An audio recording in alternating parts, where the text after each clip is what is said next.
One point for doing that was to get you out of thinking about just resume categories, which we're all so used to doing.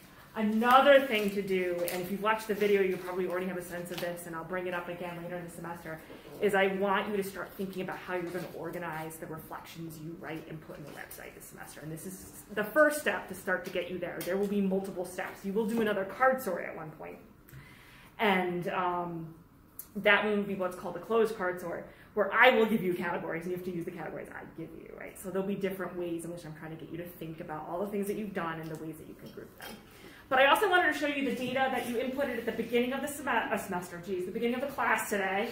So I'm not even showing you the categories you use. I'm just showing you how you guys grouped some of these items. So, for example, if I mouse over this one right here, it's the history research paper and the junior FYS final paper to junior paper colloquium, blah, blah, blah. You guys group those two. 85% of you group them together. You put them in the same category, regardless of what that category was. But for those of you guys who did it, which is most of you, do you remember, like, what was the overriding category that you put them together in?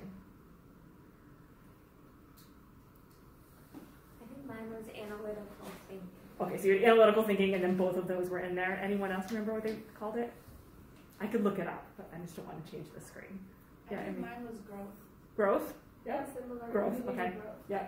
Okay, so let's do that one because it's 85, right? Lots of you guys agreed, regardless of what you called it, that they were similar. But look at something like this. This says 42% of you, so 3 of you, put studying abroad and the soccer team in the same category. Does anyone want to volunteer if they remember why you did that? Or how you kind of said that they were connected? Yeah, go for it, Kiara. I think I did put them in the same category. I think it was like hope or like lead. Oh, hope. Yeah. Yeah. Sort of like positive optimism or something like that. Yeah, okay. All right, let's do one more out of the 42. How about working at Dunkin' Donuts and finding a major?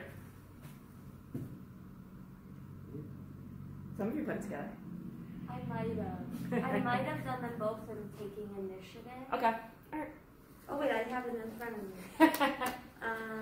I did. Okay, there you go. So that's what it was. And then obviously anything even lower than that. So nobody put switching advisor and FYS final paper and junior paper together, right?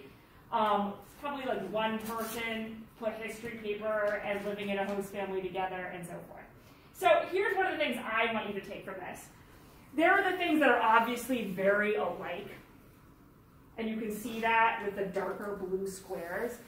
But one thing I really like to do in this course is to get students to think about things that don't obviously look like they should be paired together, but maybe they were, like taking initiative, right? That's what the Dunkin' Donuts and what was the other one? I'm finding a major is really about.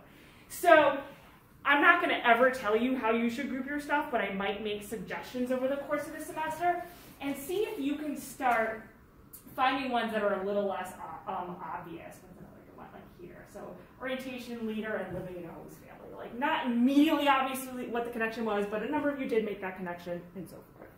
So I think that's the most fun. Usually the example I give is of a student I had a couple years ago who was on the football team, and he was on the defensive line, and we talked about how being on the defensive line of the football team, and by the way, I know nothing about football, and him improvising on the guitar were actually very similar activities. Like that's the kind of stuff I really like to kind of figure out with you guys. What are some of those connections that don't seem obvious? To me, it's like a tailor-made exercise for students at Wesleyan because of the very often random and unique things that you guys to do is to think about some of those categories.